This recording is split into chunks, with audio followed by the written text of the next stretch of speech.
Hey, what is up guys, MKBHD here, and this is the Samsung Galaxy S7 Active. And I'm really happy and a little bit disappointed with this phone at the same time. I'll explain. So you already know the Galaxy S7, right? You've seen the review, you know it's a great phone, and it's one of the best Samsung makes right now. So the Galaxy S7 Active is all of that, plus the following differences. One, obviously the much more rugged exterior. So this is meant to be an active phone like the Galaxy S6 Active from last year. So it needs to be able to take more drops, stand up to more harsh conditions, and just generally be more durable as an everyday device. And the rubberized backing and the frame help it do just that, giving it a military-grade 810G shock resistance and also maintaining the IP68 dust and water resistance from the normal Galaxy S7. I showed this to someone actually the other day, and their first reaction was, wait, what case is that?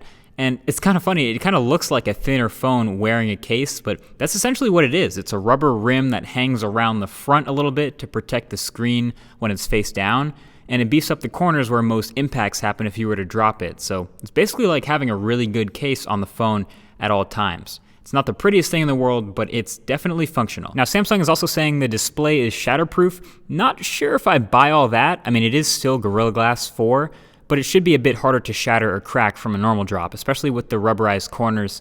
But it is what it is, a really tough phone. You will still have physical navigation buttons as well at the bottom, like last year's Active, surrounding the new home button, which does have a fingerprint sensor this time. The physical buttons are definitely easier to press when you're doing, active stuff. And this phone also has a custom key up here at the top left that is completely programmable for up to 3 different actions now: a single click, a double click, and a long press. So that's pretty dope. And you can dive into the settings and make this button do essentially whatever you want, but I think it makes sense to have it launch your favorite apps from wherever you are on this phone, even when it's sleeping. To top it all off, now you've probably already noticed this phone is a little bit thicker than normal. Samsung gave the S7 Active a 4,000 milliamp hour battery. 4,000 milliamp hours. And they're not even bragging about it. That's the thing. I know some phones that are pretty bad, but a lot of people buy them anyway because their main selling point is 2 days of battery life, and people just need battery.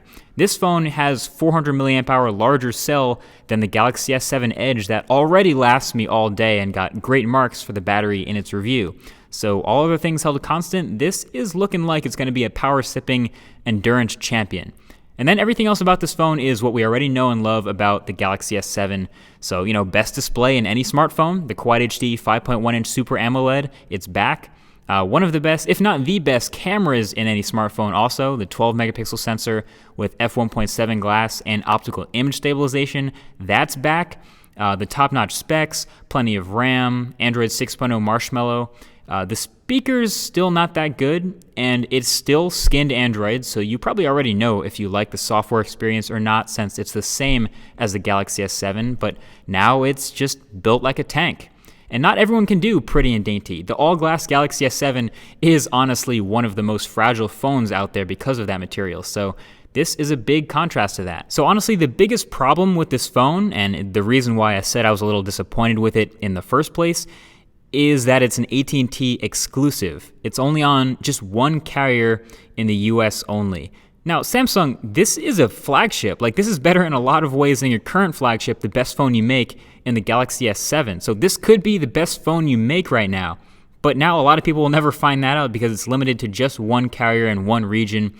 And it gets all, a little bit of bloatware from AT&T and the branding on the back. But if this phone were unlocked or even on multiple carriers or even more than just AT&T, it would actually be a big player for me to be recommending to people, or even over the Galaxy S7. So instead it's being tied down by AT&T, and that's kind of a shame. Hey, maybe next year, Samsung. So what do you guys think? Would you buy the Galaxy S7 Active even over the regular S7 for its features? Let me know, and that's been it. I'll talk to you guys in the next one. Thanks for watching. Peace.